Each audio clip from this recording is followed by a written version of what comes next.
16 फरवरी को कांग्रेस का राजभवन घेराव होगा, निर्णायक आंदोलन। प्रदेश की जनता त्रस्त, सरकार मस्त। हेमवती नंदन दुर्गापाल। लाल कुआं विधानसभा क्षेत्र के युवा कांग्रेस नेता एवं किसान कांग्रेस के प्रदेश सचिव हेमवती नंदन दुर्गापाल ने कहा कि 16 फरवरी को होने वाला राजस्व घेराव जन समस्याओं के लिए कांग्रेस का निर्णायक आंदोलन होगा। उन्होंने प्रदेश सरकार को विफल सरकार बताया। अपने आवास पर आयोजित प्रेस वार्ता में युवा कांग्रेस नेता एवं किसान कांग्रेस के प्रदेश सचिव हेमवती नंदन दुर्गापाल ने प्रदेश की भाजपा सरकार पर जनहित के मुद्दों पर विफल रहने का आरोप लगाया। उन्होंने कहा कि बढ़ती महंगाई, बेरोजगारी, बिगड़ती कानून व्यवस्था और किसानों युवाओं की उपेक्षा जैसे गंभीर विषयों पर सरकार की चुप्पी दुर्भाग्यपूर्ण है। उन्होंने कहा कि राजधानी से लेकर पूरे प्रदेश में हत्याएं हो रही है, अपराध का ग्राफ बढ़ रहा है, महिला अत्याचार दिन प्रतिदिन बढ़ रहे हैं, भ्रष्टाचार अपने चरम पर है, अफसरशाही बेलगाम हो गई है, सरकारी कार्यालयों में कमीशन का खेल चल रहा है।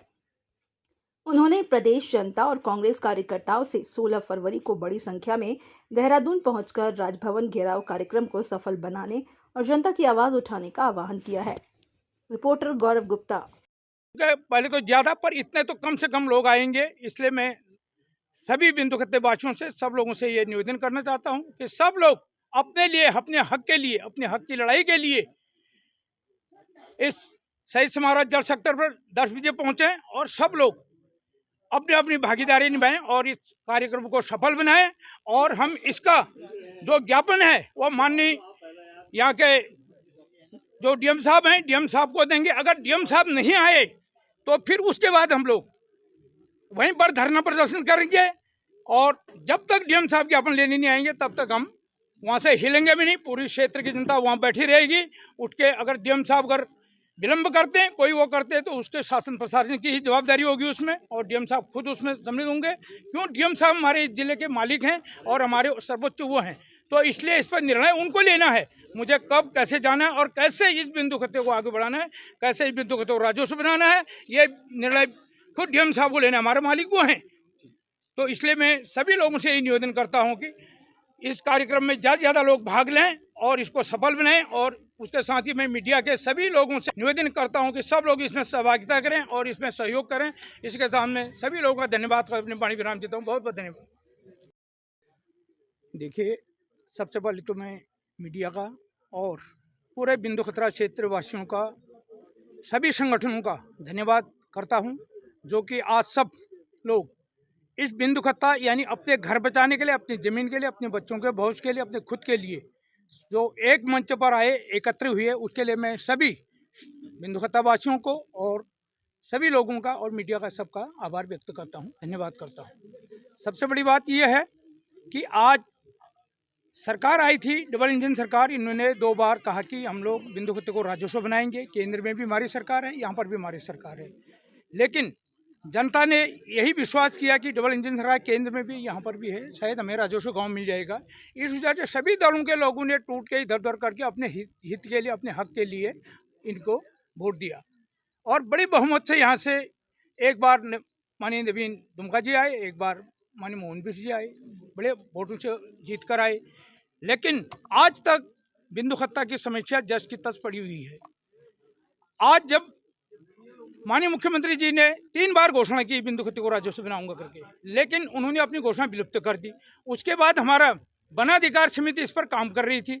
वनाधिकार ने भी इनको फाइल दी, सब कुछ किया। इन्होंने करीब 1-1.5 साल वो फाइल अपने पास रखी। उसके बाद वो फाइल, उसमें 5-7 रिमार्क लगा के फाइल वापस कर दी।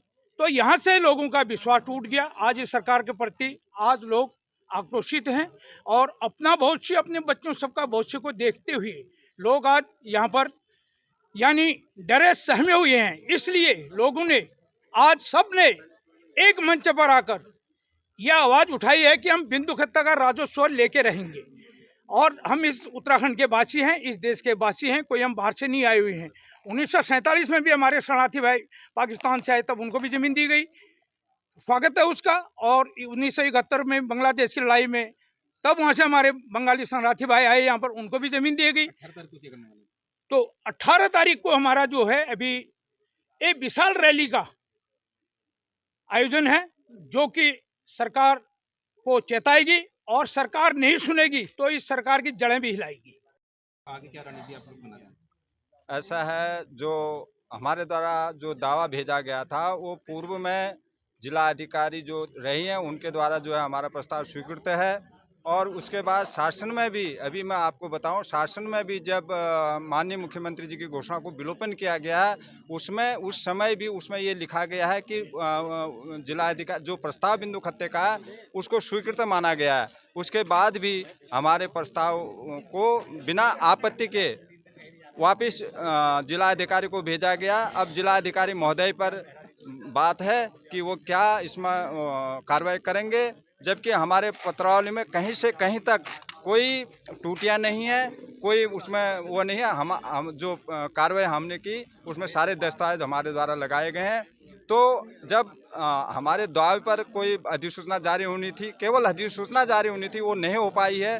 तो आज जो है हमें सड़क पर उतरने की जो है जरूरत पड़ी है। इसी निर्वनीकरण की भी बात सामने आ रही थी। हाँ। निर्वनीकरण का एक रास्ता है बना रहे करके, तो आप जब कोशिश क्या है? बिल्कुल मेरी जानकारी है, जितना मैं समझ सकता हूं कि निर्वनीकरण में जो है रोक लगी हुई है। 1980 जो वन संरक्षण अधिनियम 1980 था, उसके बाद माननीय सुप्रीम कोर्ट का निर्णय 2002 है।